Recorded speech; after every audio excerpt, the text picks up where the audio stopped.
नमस्कार दर्शक बंधु आसला OSSC CHSL 324 पोस्ट ओडिशा रे सरकारी चाकरी सुजोग नेबे +2 प्रार्थी एही नियुक्ति माध्यम OSSC रे ग्रुप सी मूर्तिका संरक्षण संप्रसारण कर्मचारी पदवी पूर्ण हेबो।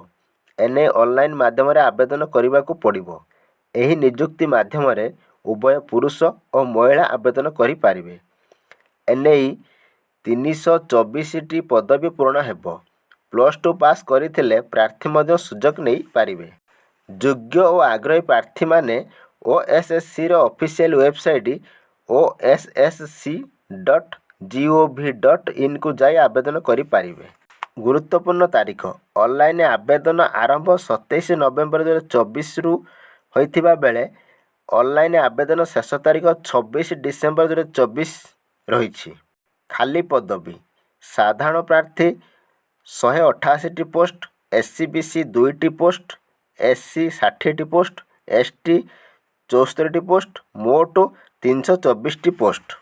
योग्यता जो प्रार्थी एक कृषि संबंधी विषय फसल उत्पादन CP उद्यान कृषि मरामती एवं रक्षणाबेक्षण शक्ति चालित फार्म मेसिनारी PDFM रे विज्ञान किंबा भोकेशनाल पाठ्यक्रम द्वादश स्तरीय शिक्षा समाप्त करिथिबे सेमाने एही पदवी पई आवेदन करि पारिबे। बयस सीमा सर्वनिम्न बयस 21 वर्ष, सर्वाधिक बयस 38 वर्ष। बयस गणना 1/1/2024 अनुसार हेबो। चयन प्रक्रिया प्राथमिक लिखित परीक्षा, मुख्य लिखित परीक्षा, डॉक्यूमेंट जांच।